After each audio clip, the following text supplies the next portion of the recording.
Ephraim Halevy, who's joining us today to talk about strategy for Israel in the changed Middle East. I'm sure that there's no real reason to detail Ephraim Halevy's achievements. At the moment, he's head of the Shasha Center for Strategic Studies at the Hebrew University. Previously, he served as the National Security Advisor and head of the National Security Council. And before then, head of the Massad, Israel's Secret Intelligence Service, and Israel's ambassador to the EU. So as former ambassador to the EU, I can address him as His Excellency, Ambassador Ephraim Halevy. As former head of the Mossad, the equivalent in England would be Sir Ephraim Halevy. And as he's also been a National Security Advisor, I presume the equivalent would be Lord Ephraim Halevy. So let me welcome you, and after Ambassador Halevy's address, there will be, hopefully, there'll be time for questions and answers. Thank you very much.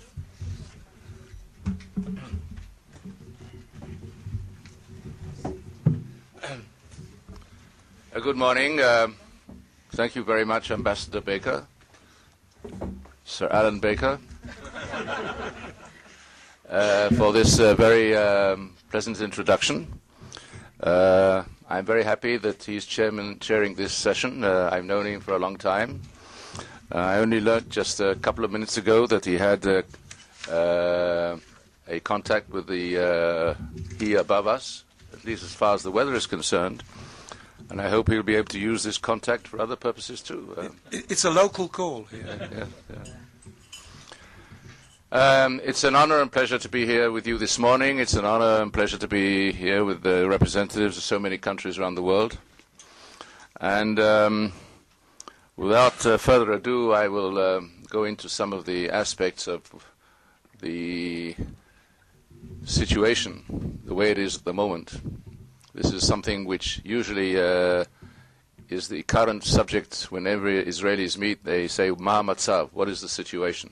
And they don't mean necessarily the stock exchange, especially since what's happening in the Israeli stock exchange these days is not something which is too pleasant. So, at any rate, we will begin with the beginning. I'd like to make a few general comments. And I'm very happy that there are many representatives here from the African continent. I spoke a couple of minutes ago to the ambassador of Kenya and told him of the years I spent in the African continent in the 60s. Most of those years I was going around that continent in various forms and shapes. And I'd like to begin there. I think there is an event which is going to take place in a few months' time, which is a watershed in international relations, and it is the creation of a new African state, the state of South Sudan, or I don't know what the name they're going to have. It's a state, and this is a precedent. It's a precedent in two aspects. First of all, it is the first case in which secession of a territory in Africa is going to be recognized. And secondly, it is a redelineation of borders. And I remind you that one of the important principles that was followed in the 60s when Africa emerged into independence was that borders would be inviolable. The sanctity of borders. And if you will look at the borders of Africa, you will find that most of the borders are straight lines. Not all of them, most of them. And these straight lines, as you probably know, were created by those who ruled Africa before it became independence. And the reason that it was agreed that the borders would be inviolable was, amongst others, that once you begin changing borders, once you break this principle, you don't know what you're going to end up with. But times have changed. And we're now in the 21st century. And the issue of borders is an issue which I believe is not only going to be in the forefront of countries like Africa, in the African continent, but also in other parts of the world. If you look at the Middle East, you'll find that many of the borders are straight lines. Not all, many. And those borders also were the result of, to a large extent, negotiations between the colonial powers after World War I. Indeed, the story is told, and I'm told this is not just a fable but a fact of life, that a British intelligence officer at the end of World War I, whose name was Gertrude Bell, who was a Middle East expert and who served the British intelligence services of the time, and who was one of the principal figures looking after British interests in the Middle East, alongside T.E. Lawrence, or commonly known as Lawrence of Arabia, those two figures, and who was, by the way, one of the most important figures, if not the figure, who was crucial in creating the country or the state of Iraq after World War I. That she was sitting one day with a pencil and a ruler and a couple of other people in order to determine the final borders of Iraq. And she had a transparent paper on top of the map, which she was following, and a pencil in her hand, and she was looking at the map. And then somebody offered her a cup of coffee, and she turned and spoke to the person. And as she turned, the ruler moved 2 inches to the right. And as a result of that, Iraq got another 300 square kilometers. I'm not sure that it's perfect truth. I wasn't there at the time, so I can't vouch for it. I have no photographic evidence for this. But in any event, yes, in many respects, this is what happened. Not exactly this way, but this way. And the problem of borders in the Middle East, what borders, is going to be a matter which will be followed with great interest in the years to come. Not only the borders between Israel and the Palestinian entity, authority, entity, state, whatever you wish to call it at the moment, but also other borders. And I remind you that even to this day, the problem of whether there is or is not a border between Lebanon and Syria is an open question. And I remind you today that there are, in addition to states in the region, what you and we and all call now non-state actors. Non-state actors who are becoming important actors in this part of the world, for better or for worse, mostly for the worse at the moment, but actors like Hamas, which controls an area and a population in the southwestern part of what was formerly Palestine, the Hezbollah, which controls an area in Lebanon, which is also part of the Lebanese government, the Kurdish province in the north of Iraq, where to all intents and purposes, as you probably know better than I, Kurdistan enjoys a large measure of independence, of self-rule. And there are other issues.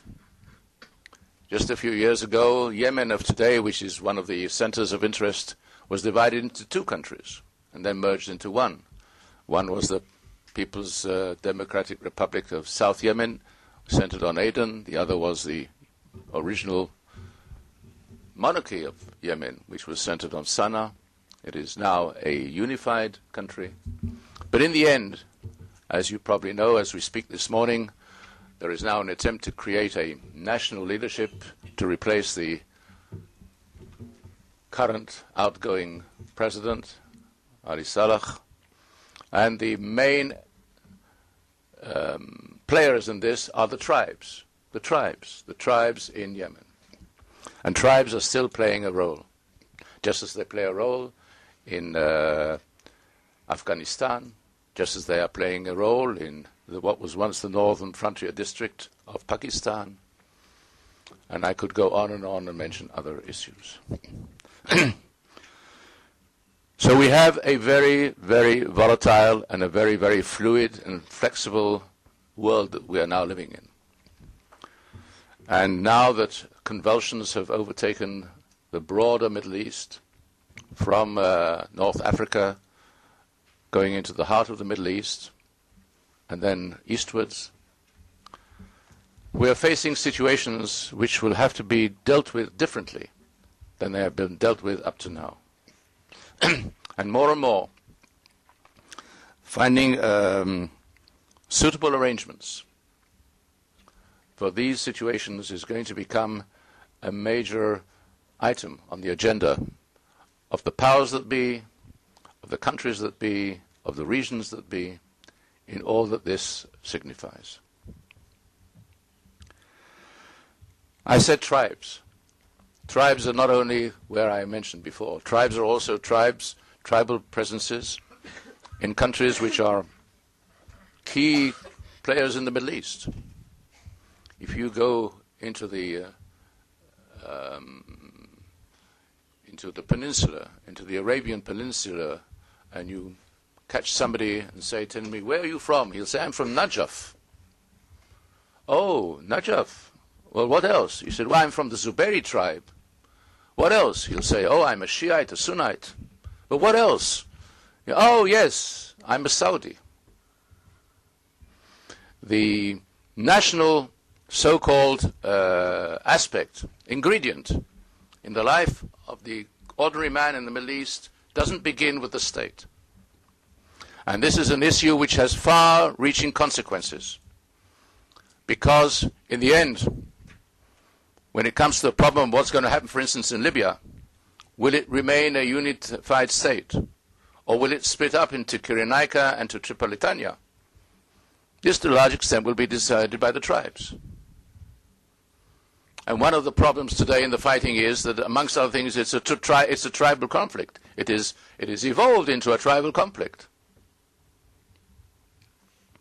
And by the way, intelligence-wise, it's very difficult to assess the power or the capability of a tribe. How do you collect information? How do you assess information? It's very difficult. And that is why, as we look at Libya today, so many states and countries appear to be, how shall I put it, slow in their response, dragging their feet in assessments and in actions taken because they're not sure. And they don't want to end up on the losing side. Who is the losing side in Libya? Do we know? Do you know? Do they themselves know? I'm not sure. So it's a very complex situation.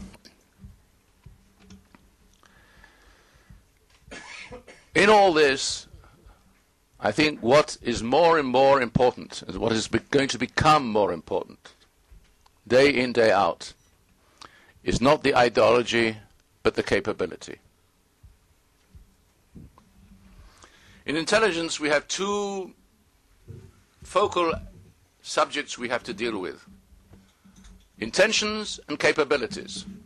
When we faced up to the Egyptians on the eve of the Six-Day War, I remember a meeting one morning chaired by the then Director of Military Intelligence, General Aaron Yariv, who was a legendary figure in the history of Israeli intelligence, a man of enormous capacity, sagacity, and experience, a man who fought in World War II, was a captain in the British Army, then he fought in the Haganah,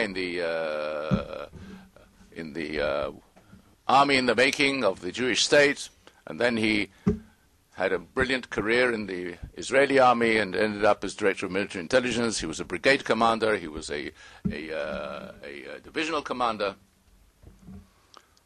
And I remember after Nasser, who was then the president of Egypt, closed the States of Tehran. You remember he closed the States of Tehran, and that morning there was a meeting taking place under his chair to discuss what are the intentions of Nasser. Is this an indication? Is this an early warning sign that Nasser is going to war, yes or not? And there was, as always, a division of opinion. You can never have 5 Israeli in the room without 8 opinions. So there we were sitting there, and A said one and B said war, and what does Nasser intend? And after 20 minutes, Yariv took his fist and struck the table, and he said, "Stop it. I'm not interested in intentions. I'm interested in capabilities." Because intentions can be intentions, can be intentions. Bad intentions, good intentions, but they're intentions. And the rock bottom is the capability. And I want to talk to you this morning about the capabilities related to the Palestinians and us. Because that is what is going to count in the end. Our capability, their capability, the limits of their capability, the limits of our capability, the limits of international capabilities. Because in the acid test of it all, it'll be a problem of capabilities. And I want to begin by discussing the new initiative which was launched yesterday by a group of very eminent Israelis, some of them colleagues of mine in the past. I almost said best friends, but I want to be careful on that because, you know, after what I'm going to say this morning, this might change, at least partially. And they launched an initiative. They've launched an initiative on 2 pages. I'm told that the document has 2 pages. Well, I've only read 1 for the moment. I apologize if there's something in the 2nd page which negates what is in the first, but I imagine more or less that the 2nd page is similar to the first, at least in its format. And this is not just a blueprint for the Israeli-Palestinian conflict, but it's a blueprint for the entire Middle East. A solution to all our problems. The final medicine which will cure us from all our ills in the Middle East and beyond. The Deus Ex Machina, which is going to bring about peace on earth and goodwill towards men. And I believe that this is probably the best possible solution we could think of. It's a wonderful solution, I promise you, in all its elements. It is the most desirable, it's the most just, it's the most creative. There's only one problem with it. It is the least probable. It is a solution which cannot be implemented by all the parties mentioned there, regardless of their wishes and regardless of what they want. Because, as far as the Israeli-Arab conflict is concerned, both parties are constrained by their capabilities and not mainly by their intentions. And the problem is not simply what does the Prime Minister of Israel want to do, but what can he do? And not only what President Abbas wants to do, assuming that both want to do what they're saying they want to do, which is not always the case with statesmen. And I'm not saying this in a derogative manner. But the question is, can they do it? And I want to argue to you this morning that I don't believe it is possible. I don't think it's the realm of capability of either the Prime Minister of Israel or the President of the Palestinian Authority to implement a permanent solution to the problem. Let me begin with the Prime Minister of Israel. The Prime Minister of Israel is on record as being supportive of a 2-state solution, with a whole list of arrangements in this 2-state solution. This would entail, first and foremost, a massive population movement. And I don't believe that it's in the capability of Israel today to effect a massive population movement. Because, amongst other things, and this is what counts, it could well be that there is a massive majority in Israel public opinion, in support of this solution. And it could well be that there is a massive support in the Palestinian authorities' population for a two-state solution. But the degree of mistrust that the population in Israel has towards the intentions of the other side, and the degree of mistrust that the other side has as to the intentions of the Israeli side, preclude the implementation of such a permanent solution. Secondly, I believe that Israel opinion is divided.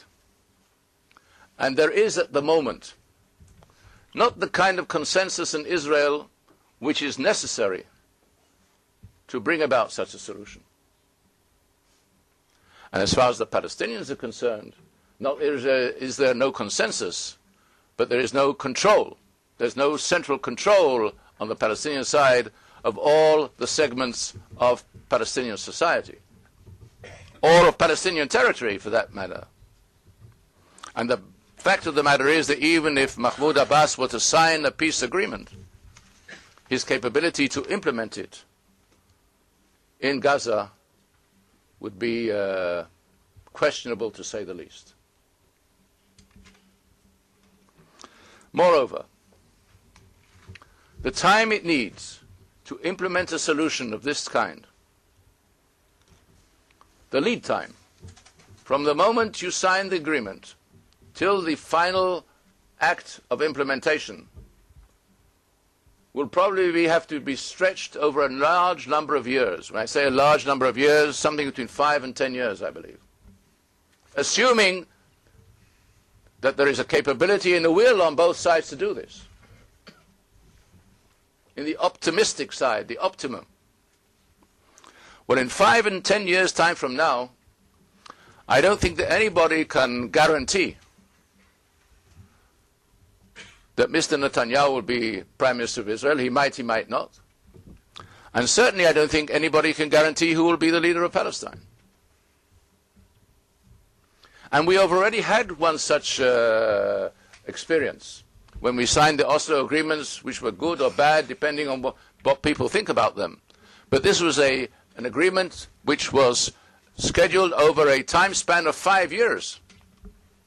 And over these 5 years, yes, on the Palestinian side, there was continuity. Mr. Arafat was there at the beginning, he was there at the end of the 5 years. But in Israel, not. And in that period of time, we had 3 Israeli prime ministers. And I can assure you one thing, that normally speaking, leaders don't like to implement agreements reached by their predecessors. They like to implement agreements which they have signed. And I think this is a very human trait. And that is why, for instance, the idea, the concept which we had here over the last few years, in which you would have a peace agreement signed and then you would put it on a shelf agreement, which is I think an invention of Israeli diplomacy at its best, right? I've drafted many of them. Yeah, I'm sure, yes. One thing I can tell you, whenever I went into Alan's office, there were a lot of shelves there. A lot of shelves. And a lot of packages. The idea that a shelf agreement is an agreement which is something viable and which is operative is, I think, contradictory to human nature. And it's not as if Mr. Netanyahu or Mrs. Livni or I don't know who else will be, I don't know, you name your names, or I don't want to make mistakes in other names, would come in and look at the shelf and say, this is the agreement signed by Mr. Abbas and Olmert. Oh, wonderful. Here, we take the package, opened it up like a Christmas gift or a Ramadan gift or a Rosh Hashanah gift and say, here we are, Eureka, I have an agreement. Let's go through it and just implement it, 1, 2, 3, 4, 5. This is not the way things are. Agreements are changed, amended, sides become distrustful of the changes that other sides make, and so on and so forth. And therefore, more than ever before, because of the shifting sands in the Middle East, time is of the essence. Not of reaching an agreement, but time is in the essence on implementing an agreement. And that is the crux of it all. And that's why I believe, and excuse me saying this morning, probably in the next sentence I will say I will be making a couple of enemies of several friends of mine. I believe that the new plan which was floated yesterday is an exercise in illusion. And it's very dangerous, because we in the Middle East have very often been the victims of illusions, sometimes of self-illusions, and sometimes of illusions which others have tried to dangle before our eyes.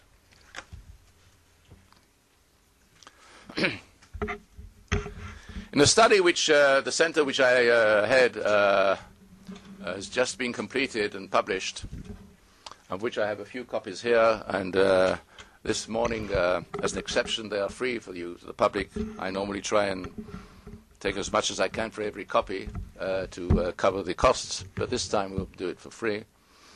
We have ended a 2-year effort in trying to map out what we call the future borders between Israel and the Palestinian Authority, principles, scenarios, and recommendations. But let me tell you, like many things I've done in the past, this is the name, but it's not the true nature of the document. But that's just a secret between you and us, and me. This is a kind of an approach to the entire issue between us and the Palestinians. And basically, we have boiled it all down to 4 different options. The option of a permanent agreement, the option of an interim agreement, an option of a de facto interim agreement, and a situation of no agreement.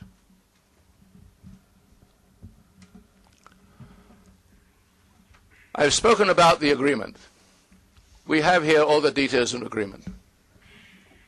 And as I said, I think it's the best possible agreement, but I think it is not operable. It is the most desirable and the least probable. And now I want to go to the other end of the spectrum. And I want to tell you that there is what I call the option of a no agreement. There is a possibility that there will be no agreement between us and the Palestinians until September, October, November, December. The no agreement is the most probable, but it is the least desirable. It's the least desirable because it creates a convulsion which can lead in various directions, and it risks a situation if unfolding in which the parties lose control of the scene.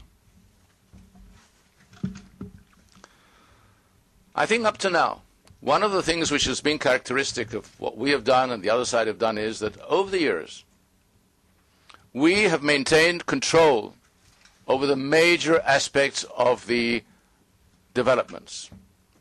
And as of the time that the Palestinian Authority came into being, plus minus, except for the 2 periods of the Intifada, we have succeeded in bringing about, or the second Intifada, because the first Intifada preceded the Oslo Agreement, during the period of the Palestinian Authority, even during the period of the second Intifada, there was an element, there was a grain, in which both sides maintained some control over the situation.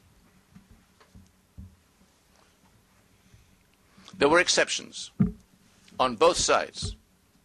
One was the outbreak of the Intifada which was broke out in the year 2000, which despite what has been said in recent years, I believe, and I was then, at the time, was head of the Massad, I did not believe then, I do not believe now, that it was pre-planned by Arafat. I think Arafat planned a a series of reactions after the failure of the Camp David agreements, but he didn't believe that this would spin out of his control, which is what happened.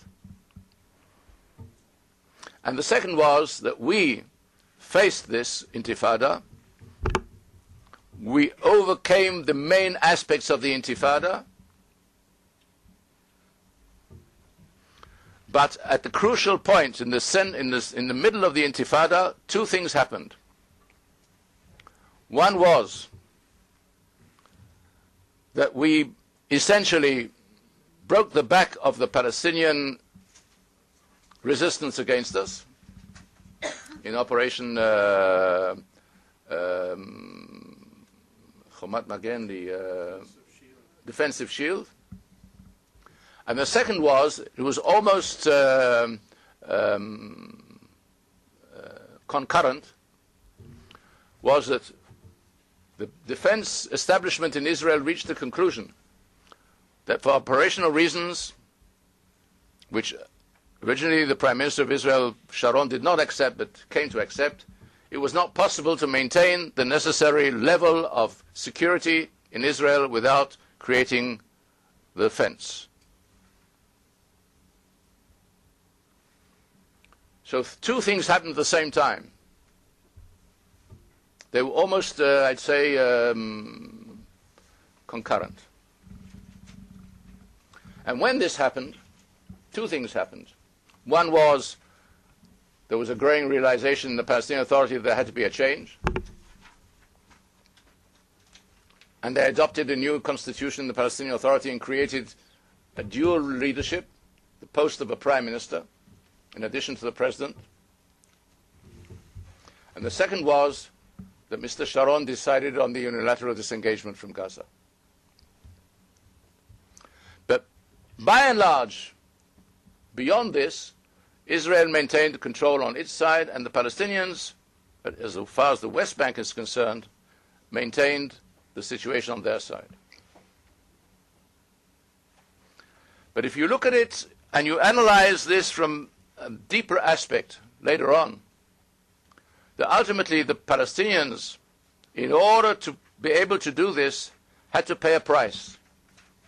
And the price they paid was such that on the one hand they created a semblance of authority in the West Bank, but this cost them the loss of the control of Gaza. This was not the way it was planned. This is the end result of this. And we maintained our position the way it is. This will not be repeated. And if at the end of this year, by the end of this year, there is no tangible movement in the field, on the ground, based on some kind of understanding between us and them, I believe that the chances are that the Palestinian Authority may not survive. Because the Palestinian Authority has now latched its future, its existence, on bringing an agreement, bringing statehood. Statehood is some element of agreement. And if this does not materialize, then they risk the chance of disappearance as an authority. And then what's happening in the West Bank is the guess of everybody. And there is a whole gamut of possibilities here. It's a possibility that Israel will have to move in and take over control again, which I don't have to tell you is the least desirable of the options in such a situation. There's a possibility of an international trusteeship. There's a possibility of an Arab League trusteeship. Up till recently, the Arab League was a dormant, almost a dead body. Now, as a result of other events which have happened in the Middle East, suddenly the Arab League has, at least temporarily, has some kind of life into it. Not too much, because the elements in the Arab League are not cohesive.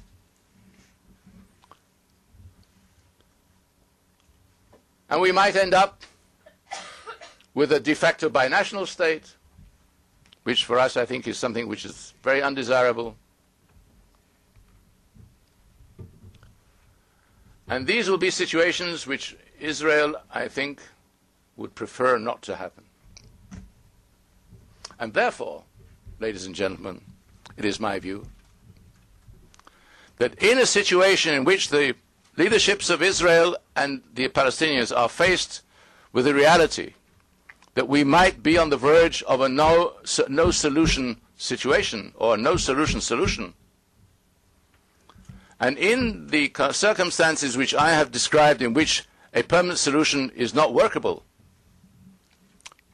you have to do what people often do in life: you settle for less. You settle for something which is less permanent, which is less perfect in its entirety, which has problems with it, which you have to deal with, which creates an element of an opaque situation in places, and you go for what you call an interim solution of kind, a state with interim borders, things like that. This is not a thing which is desirable. This is a solution which the Palestinians are now rejecting. But they will have maybe to face the situation ultimately that they will have to choose between a no solution and between second best. And as we often say in Israel, the enemy of the second best is the first best. But if the first best is beyond your reach, you have to settle for less. What are the advantages of this situation? A, it's easier for both sides to swallow. It makes it easier for each side to implement its part. Because you can tell your constituency, look, we're settling for something which is interim. The Palestinians can say this is a step towards the ultimate. Israel can say to its constituency, we are now experimenting, it's reversible, even if this is not entirely reversible, and I believe it's not, but nevertheless it has the flavor of reversibility. It is one step in the direction of maintaining the Jewish quality of the Jewish democratic system of government which we wish to maintain, in which the Jews are the majority of this country, because this country was created for ultimately to be the epitome and the expression of the Jewish people and Jewish nationalism. Although we have an Arab minority which has and should have full rights, but the creation of this state was not in order to create a multinational state. We did not fight the War of Independence in order to create a multinational state. If the people who fought in the War of Independence were told, our goal is to create a multinational state, the War of Independence would not have been fought. And some of the more painful problems are left for the future, including the problem of Jerusalem. You don't solve the entire problem of Jerusalem. I don't believe today that it is possible to solve the problem of Jerusalem in a manner which either side can swallow. Because there are elements in it, the division of Jerusalem, which the Israelis cannot swallow and should not swallow, and there are elements in it, as far as the Palestinians are concerned, which they cannot swallow, and that is our status and our presence in several of the eastern parts in Jerusalem, and our claim. I'd like to mention this claim, and our claim, our historic claim and our practical claim to a status on Temple Mount.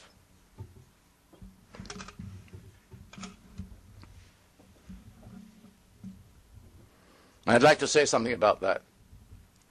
At the end of the Camp David talks between Arafat and Barak, who was then Prime Minister, I was head of the Massad, and at the end of it, I suddenly got a phone call, and my secretary said to me, "It's the Prime Minister on the line." I said, "But the Prime Minister is in the United States." He said, "Yes, he wants to speak to you from the United States." I'd never spoken to the Prime Minister on an open phone to the United States. But I asked her to make sure if it's not an imposter, and it wasn't. And then the Prime Minister started talking. He said, "Ephraim, I want to explain to you why it is that we couldn't agree." And he spoke to me for 10, 15 minutes about the almost, I'd say, inevitable, ultimate necessity of Israel to preserve its relationship to the Temple Mount. And I tried to interrupt him at the moment, and he shouted at me through the phone. He said, "Ephraim, for once in a while, listen and don't say anything. Just listen." And then it dawned to me that I was not the real recipient of the conversation. And probably many others either heard it real time or heard it after on the recording. You know, I'd like to say this morning in parenthesis. Everybody's talking about the Western Wall. The wall. Some call it the Western Wall, some call it the Wailing Wall. And I've said to people, and I'd like to say it to you this morning, that if we have a right to the wall, if our right to a wall is recognized, a wall is part of a building. So if we have a right to a wall, don't we have a right to the building of which the wall was a part? Is it not a contradiction to say to the Israelis, "You have a wall"? It's only in Shakespeare's plays that you build a wall without a building. And people speak to each other through the wall. Right? I didn't get it wrong in Shakespeare, did I? No. So if there is a wall, there is a building, and we have a right to it. And not because we need to translate this right into this, that, or the other. It has to be clear. In the year 2000, I paid a visit, a clandestine visit on the Temple Mount. And I visited what is called as Solomon's stables, the horse stables. And I saw the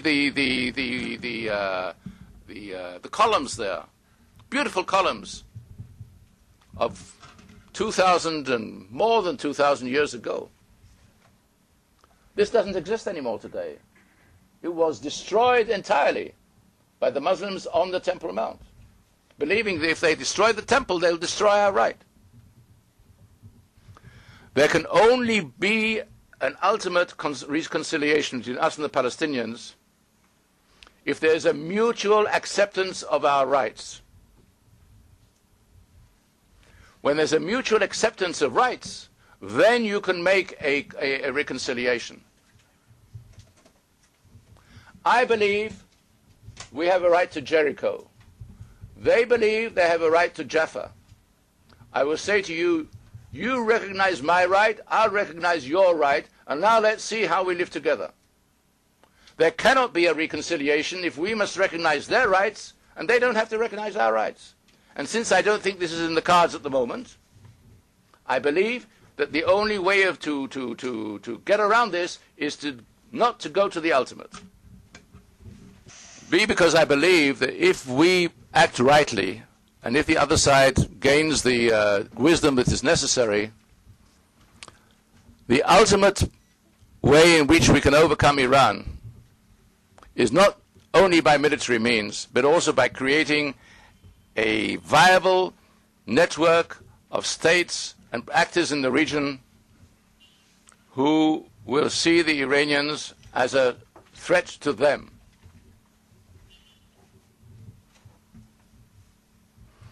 And I strongly recommend to you to go back to your drawing board and to go back to the basic materials you will find in any source material you will find through Google or elsewhere on the schism between the Shiites and the Sunnites.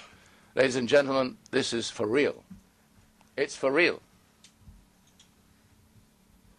And it's something which must be understood. And even if the Egyptian Prime Minister, and there is a very senior diplomat here from the Egyptian service here this morning, even if the Egyptian Prime Minister says, yes, Egypt wants to repair its relations with Iran, or restore relations, repair relations, I don't know exactly what he said. I don't believe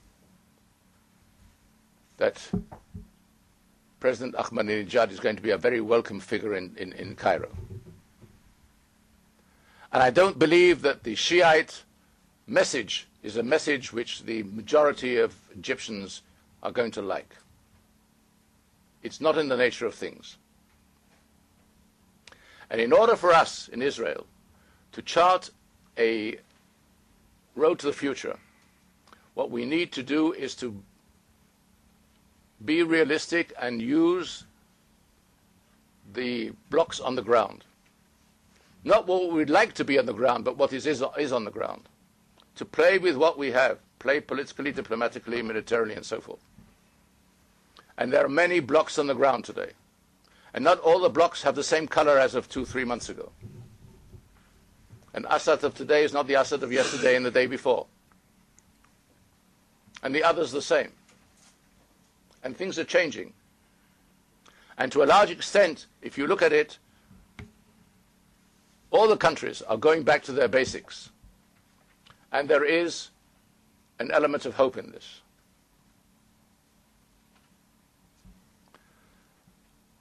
One last point I'd like to mention. There's been a lot of criticism in Israel about the way the President of the United States has conducted his affairs. There are at least 5 million Israelis who believe that if they were President of the United States, they would lead the United States elsewhere. There's only one little problem with this, and that is that none of these 5 million are ever going to be President of the United States. That I can assure you. If there's anything I'm certain of, it's this. The President of the United States is conducting the affairs of the United States the way he believes the interests of the United States lie.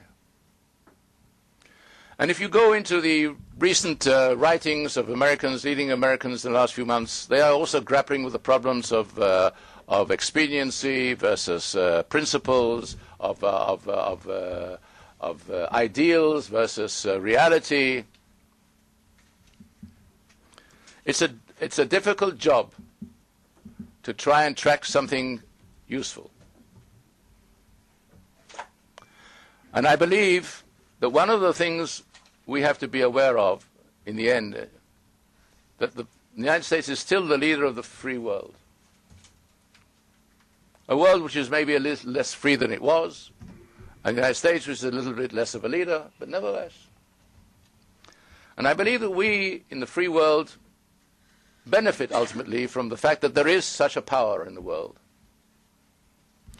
And this power will be a power in the world as long as in the end, from time to time, it will be able to emerge from this fog in which we are living and say, look, on this and this and this, we succeeded. So we have a stake in the success of the United States and its policies. And therefore, a United States setback is something which we all here in the room would pay a price for. From Egypt to Israel to Kenya to wherever else it is. I think we have to be wary of this. We have to be cognizant of this. And on this note, with your permission, I want to thank you for your patience.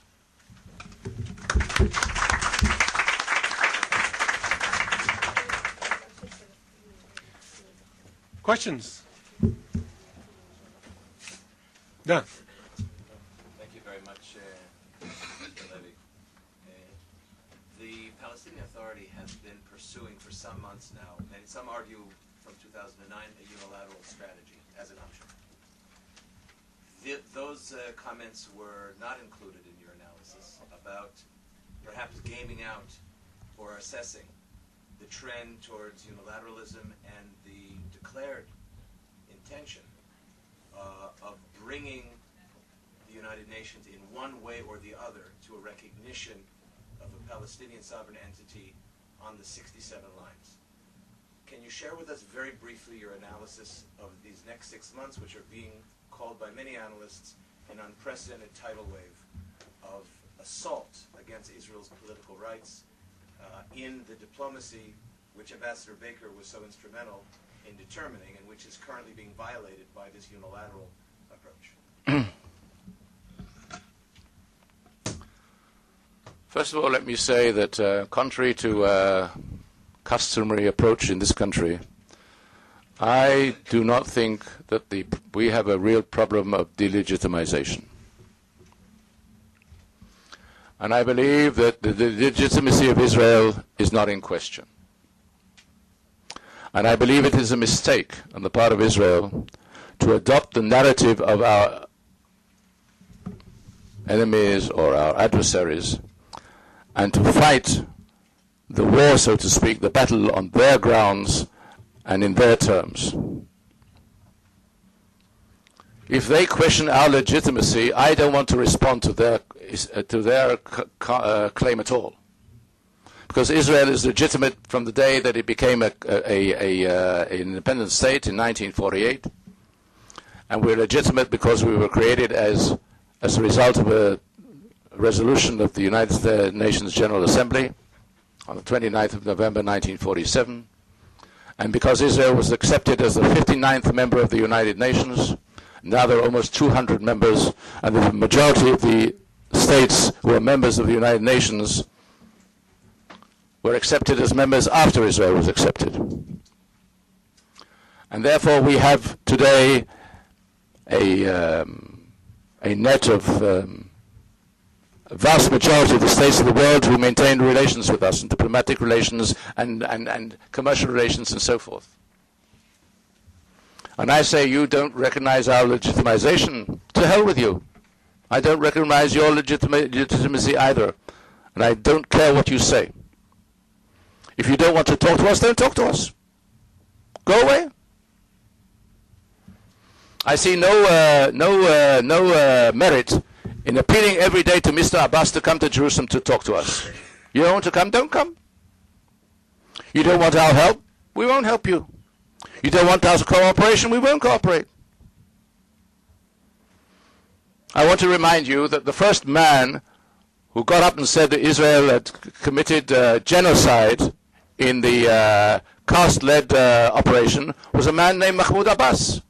He went to the Security Council, and there he got up and said that Israel is perpetrating genocide in the Gaza in the Hamas territory in Gaza. How the death of 1,300 people is genocide, I don't know. If that is genocide, the United States and the free world are perpetrating massive genocide in Afghanistan, for example. And I can give you many other examples too of genocide. What's happened in Africa is genocide. Darfur is genocide. Congo is genocide. We are very upset about the Goldstone report. The people who initiated the Goldstone Commission were the Palestinian Authority, not Hamas. Hamas was not in Geneva.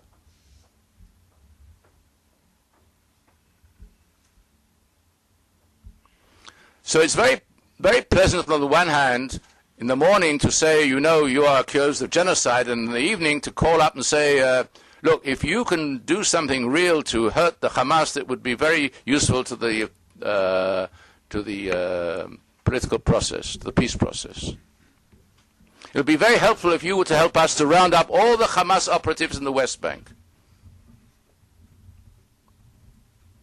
And by the way, the due process in the West Bank with Hamas detainees is something which I invite all of you to take an interest in.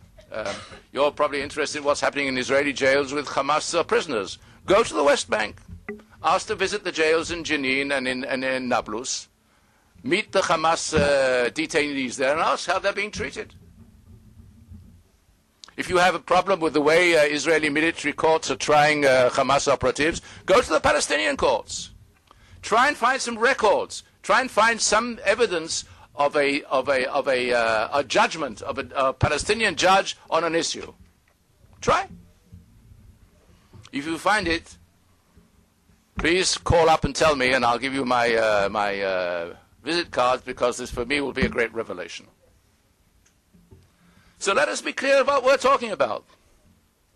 I'm not judging them. I'm not saying that we shouldn't talk to them. Yes, we should talk to them if they want to talk to us. I think they have an interest in talking to us. I'll say more than that. I think that if we didn't cooperate with them, they would be long gone. So that they are conducting a campaign in the international arena, I'd say go ahead. If you want to do something unilateral, do it unilaterally. If you want to stand alone, stand alone. But we will see to it that you stand alone. Don't come to us in the morning and say, what about this and what about that and so forth. You're standing alone, we're standing alone. Not to take punitive measures, not to take measures around, but simply to say, we accept the way you want to play it unilaterally, we'll play it unilaterally. Sure. I think it's a mistake on our part to cringe every time they're saying they're going unilateral. It could well be that the interim solution will be the result of 2 unilateral acts. That's also a possibility. The end of all this might be a de facto dual unilateral process in which both sides will end up not on the 67 borders. What will they do? They'll say that we are now an army of occupation in a sovereign state. Okay, go to the International Court of Justice, go to here, go. In the meantime, we will not cooperate. They will wither in the sun. I promise you. And we need a bit of stamina, a bit of strong nerves, and not to take this, all that seriously. Not to take them all that seriously. When I saw the other day Nabil Abu Rudena walk out after Goldstone made his statement and so on, and saying, how dare Goldstone say this? There was genocide in Gaza. When was Nabil Abu Rudena last in Gaza? When did he visit last Gaza? What does he know about what's going on in Gaza? Let's be a little. I'm speaking in the presence of very, very noble and very, very respectable diplomats. So I have to speak at least in a diplomatic term. And I apologize if I have overstated my case. But I think we should exercise a little more degree of self-respect. This is not to say that on the actual facts of life we should deal with the forces on the ground. If the Palestinians in the West Bank control the West Bank, if the Palestinian Authority controls it, we'll talk to them. If the Hamas controls Gaza, we'll talk to the Hamas in Gaza. We're talking to them all the time. We have a very special language. It's a language of rockets on the one hand and of Israeli aircraft on the other. It's also a kind of a dialogue. But we're also dialoguing. We're dialoguing with them. We're talking. We are making our views known. Yeah, we are corresponding with them. We're corresponding with them, and I believe both sides would gain with finding other means, at least of parallel correspondence. We'll talk to people on the ground, and if Mr. Abbas doesn't like it, to hell with him. He says to hell with us, to hell with him. Yes, please, the back. 2 questions. Could you just identify yourself, please? You talk about unilateral acts. What unilateral acts could you see Israel carrying out as part of the equation that you presented? And the second thing is you said that Assad today is not Assad of yesterday. How do you see Assad today? Well, it's now 10 past 12 in the morning, and I'm not sure it was the same way at 8 o'clock when I last looked at it.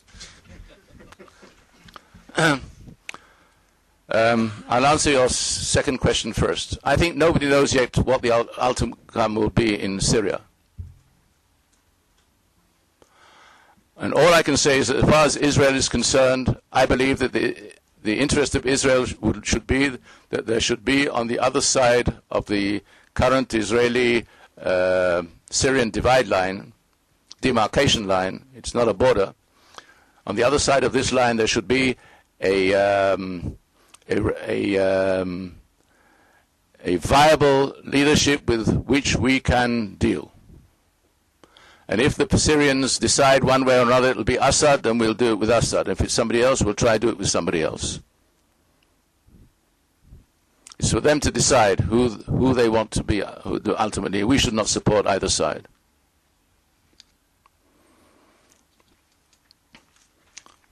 We are not a power, a world power. We are a regional power.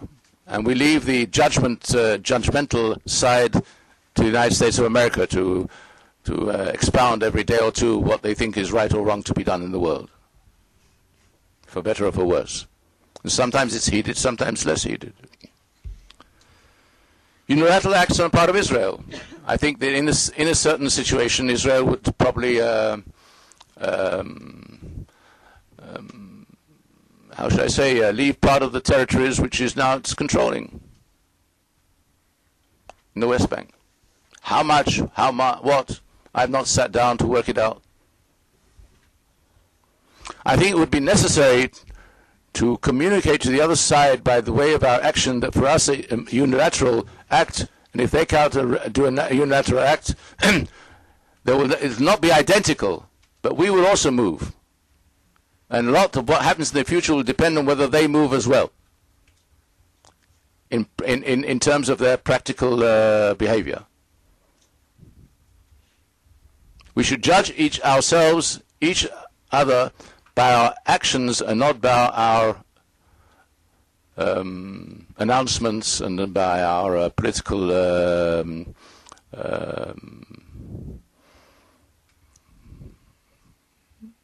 narrative.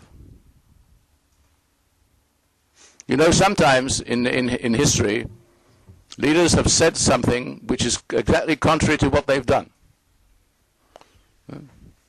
I remind you of the famous visit of de Gaulle to Algiers, when he had over 1 million Algerians there, French there. And there was a massive rally there, and at the end, de Gaulle stood up and said, "Je vous ai compris, I understood you." And all the Frenchmen there thought that he understood that France was going to stay, and all the Algerians understood that he understood that they were going to leave.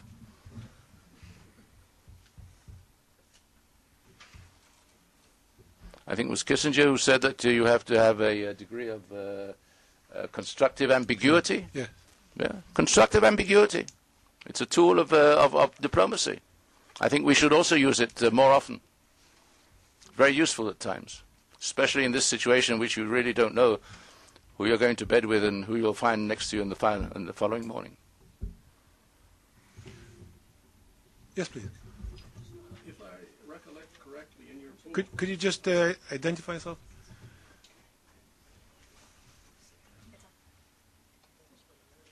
if I recollect correctly, in your book, you pointed out that Prime Minister Sharon accepted the roadmap plan because he realized that Bush really wanted it and he didn't want to alienate the U.S. And my assumption is that your inference was that Sharon realized there are sometimes you have to do things. You add 14 points that nobody pays attention to, even though you don't want to. So what I'm asking is, I think, the initiative that was presented yesterday, isn't this some kind of constructive ambiguity, where its proponents are saying we have to play the game. We can't let Abbas run diplomatic rings around us all the time. We also have to get in and be a player, and this is one way to do it. I'll say two things. Surely we have to get into the game, but to put up a plan which is, on the face of it, derisive because you cannot, there's no way in the world that you can implement it, means to say you're not serious. What I was trying to say to you is that what they proposed yesterday was derisive. It's not serious. Everybody can read it within 5 minutes and say, but you cannot implement it. So what have you done? You've done nothing. Now, as far as the roadmap is concerned, you have two people sitting opposite you who had a lot to do with the roadmap. And you mentioned the 14 points.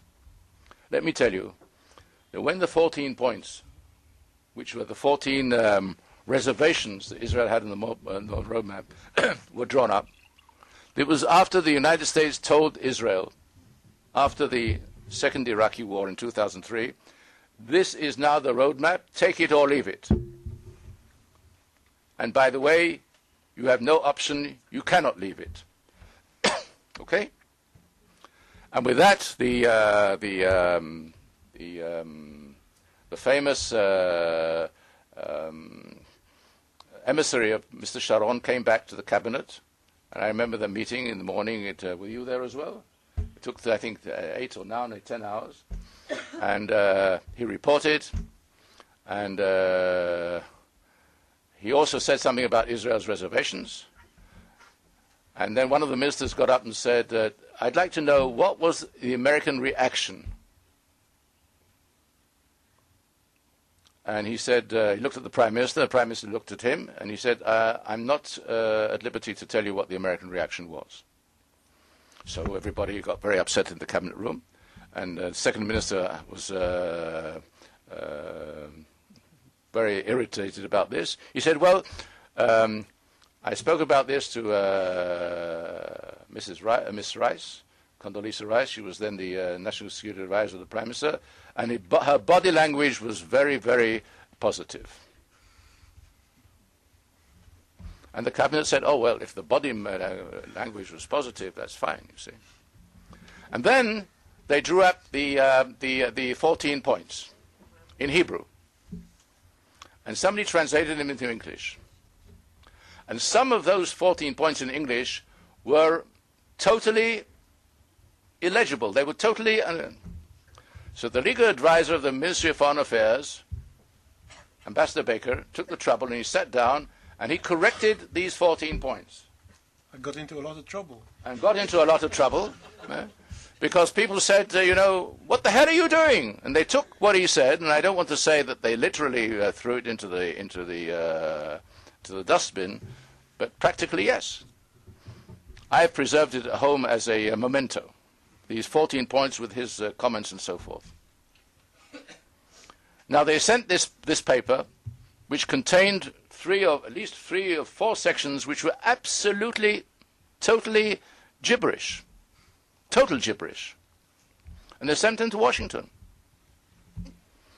And people asked a few years later, where are the 14 points? And somebody said, we're not sure we actually preserved them in the cellars of the White House. I think there was no room for it or something. Maybe we used it to wrap up some hot dogs or something like that. We're not sure. We don't remember. Okay? 14 points. You want us to do the same today? Pardon? It got Sharon off the hook.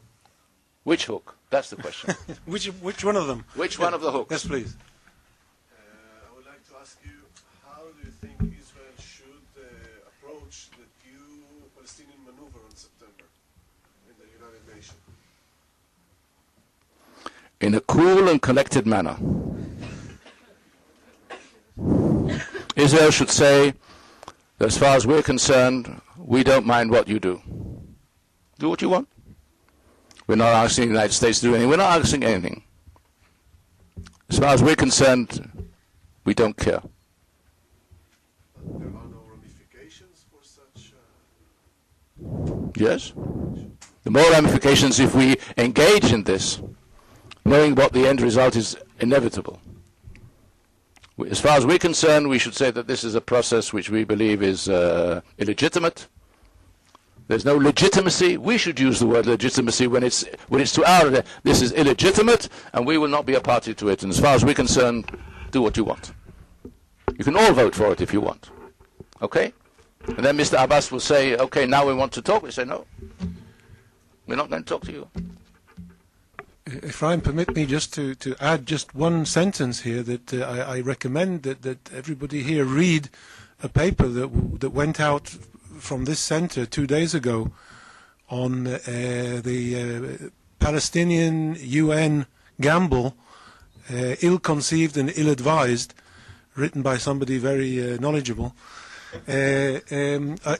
You find it on the website, and if anybody who needs it urgently, I can print it out. It says exactly the same thing, that it's not even good for the Palestinians, ultimately. That's why, as you realize, as far as Aaron and I are concerned, we both work for the two most important centers of strategic studies in Jerusalem. Yes, sir. You mentioned earlier that Israel derives its legitimacy in part, of course, from the UN vote in 19... In part, yes. Why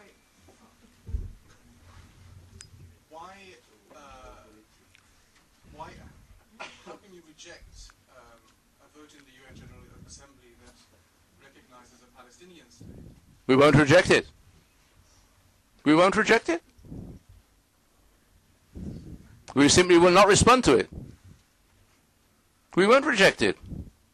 We will accept a Palestinian state. Not necessarily in those borders. Let me remind you that the borders of Israel, the 1949 borders, are not the borders which were determined in the resolution of 1947, because forces on the ground changed this. And we have a United Nations Security Council resolution of 1967, 242, followed by a second resolution 338 after the Yom Kippur War, which has determined that it's a different border which should be the point of how do you put it? Point of agreement. Point of reference. Point of reference. That's all. So, just to clarify, just as far as you are concerned, there's no qualitative difference between the vote in 1947 and the vote that we might see in September 2000? Oh, yes, there is, because the Palestinian state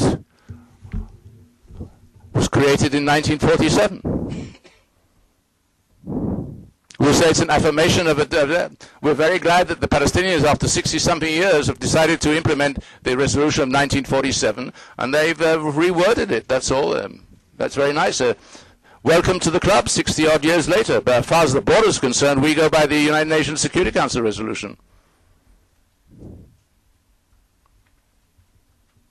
I cannot see United States and French and German and British and Finnish and Norwegian and Costa Rican and Kenyan troops moving into the West Bank to push us out of 5 or 10 kilometers. I don't think this is going to happen.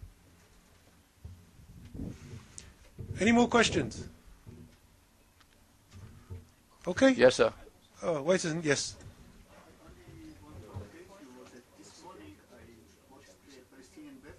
Yes. And the source close to Abu Mazen, Muhammad Ishtiya, Yes. said that they reject the initiative of the Israeli because it is not serious.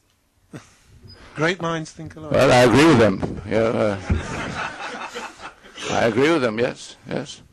I'm surprised they even rejected it.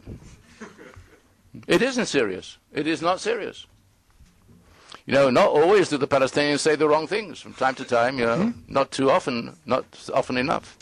But my time is up, and there's a gentleman here indicating that this meeting has come to an end. So before leaving it to the chair, I'd like to thank you very much for your infinite patience. And I want to...